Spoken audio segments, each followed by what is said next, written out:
When we think about second wind, normally we think about athletes. First athletes that come to my mind when I think about or hear the term second wind are basketball players, track and field, or swimmers. These guys understand and know what second wind feels like. It's that time when you have to push through what you have to push through, when your body sends a signal to you that says, hey, I'm exhausted, I'm tired, I want to stop. But if you keep going, if you keep pushing, then you get that second breath that will allow you to keep going even further. I'll give you an example. I told you last week we do push-ups, 100 every other day. And there's always a point when I get to 20 or 25, my mind sends me a signal, or my body sends me one, I don't know who, that's respectable. You've done 25, you're good. You can stop. But if I keep going, I notice I can do another 15, sometimes 25. Does that make sense? So second wind is when you just decide, I'm not going to quit. I am going to keep going and not listen to my body. One writer says that you'll renew your strength and mount up on wings of eagles, fly and not be weary, run and not faint. That is second wind. Interesting enough, men know what that feels like. They know what it looks like. And it has nothing to do with a stopwatch. There are many times when you want to walk off a job, you want to stop, you want to quit, but you can't. You keep going, and you find that you get that second wind. I bet you did not know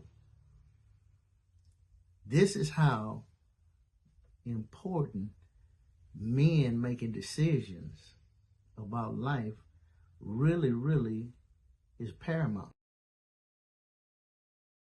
I was reading the other day that 40 plus men who are 40 plus make up 9% of childbirths in the U.S. and men who are 50 plus make up 1%. What that says is, hey, as men, we've decided. Some didn't decide. They started early. I get it. I get that. But there are some who started late. But you're really not late. You're right on time, because by then you have developed, you've lived a little bit, you're a little bit more polished, and it makes you move a little bit differently with your child. You're a little bit more affable, a little bit more pleasant, a little bit more wise, a little bit more educated. So you handle them differently. And hey, make no mistake, some of that wisdom that we have gotten by that age, we paid for it through experience. No doubt about it. But it makes you a better father. And when you do that, when you wait on fatherhood, sometimes there are questions that come up. Questions are raised. I had one of those questions posed to me at the age of 26, 27. I was on a work with my first corporate job, and my boss's boss, he decided he wanted to get out in the market, and they paired him with me. Well, we worked half a day. He takes me to lunch. And at lunch, he tells me, Mr. Henderson, do you have an education? This was his lead in. I didn't understand or didn't have a clue as to where he was going. I said, yes, sir. He said, was it hard to get? I said, absolutely, sir. He said, well, why wouldn't you work just as hard on yourself? Now, at that time, I didn't understand the language or the landscape for that matter. But I put it on file.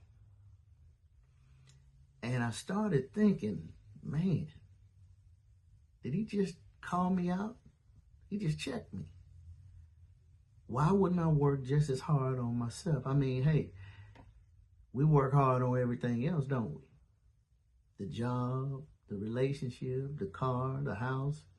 But we never take a moment of pause to say, hey, I need to do some work on myself. I need to become better, more developed. So when he tells me this, I put it on file, and I realized at that moment he was referring to effort. But later, years later, I coined it, the acronym WHOY, work harder on yourself. Whoa. Well, what does that mean? Whoa is when you're saying, I'm going to develop me. I'm not going to sit down and say, hey, the learning curve is over.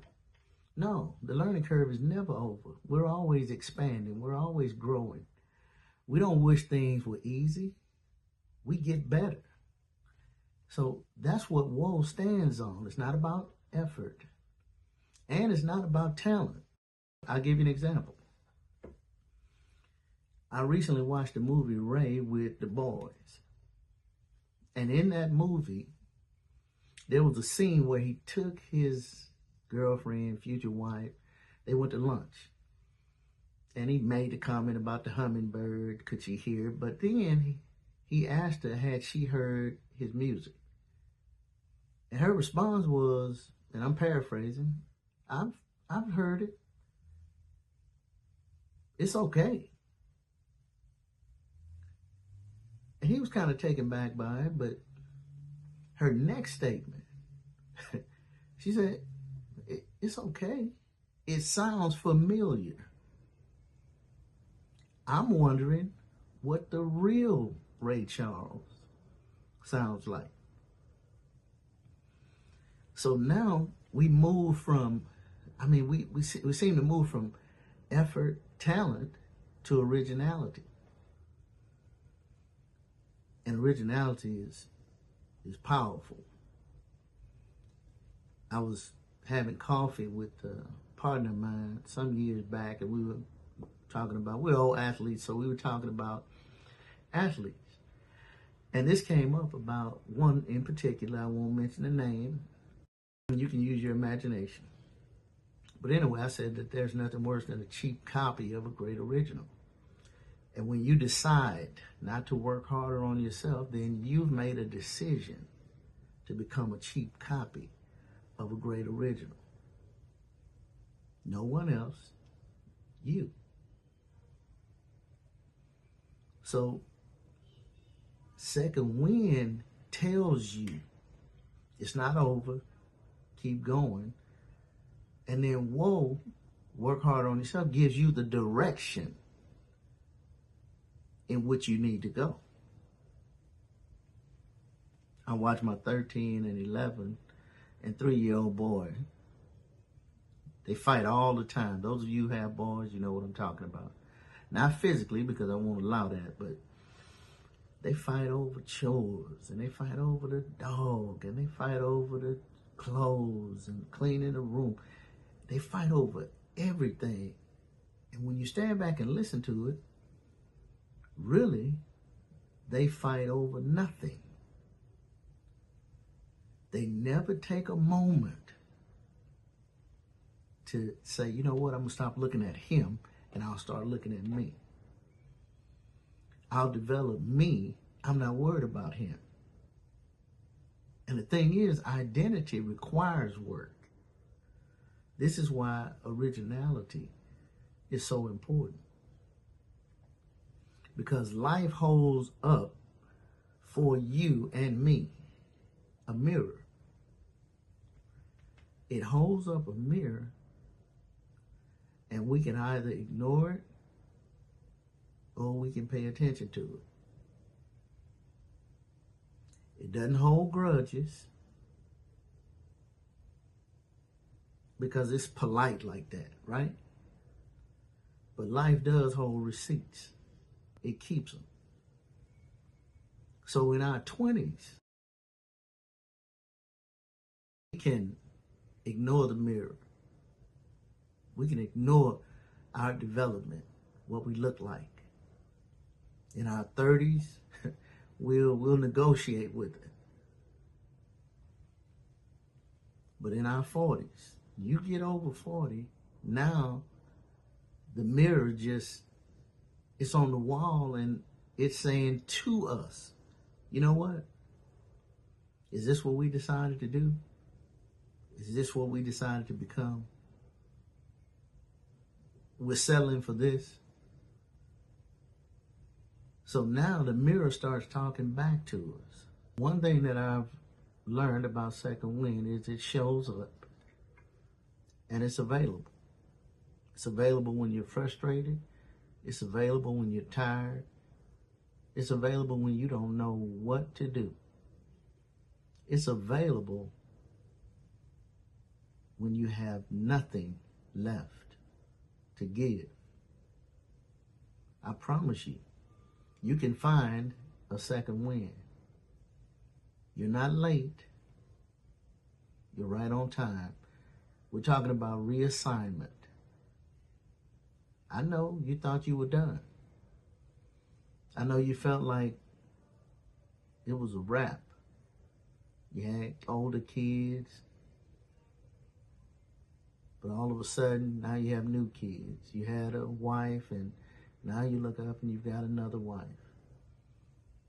But don't look at it as starting over. And don't look back in the mirror. You're picking up where you left off. The mindset, not the physical activity, but the mindset. That's what second wind is. Truth with oxygen. I'm K.R. Henderson. This is Second Wind.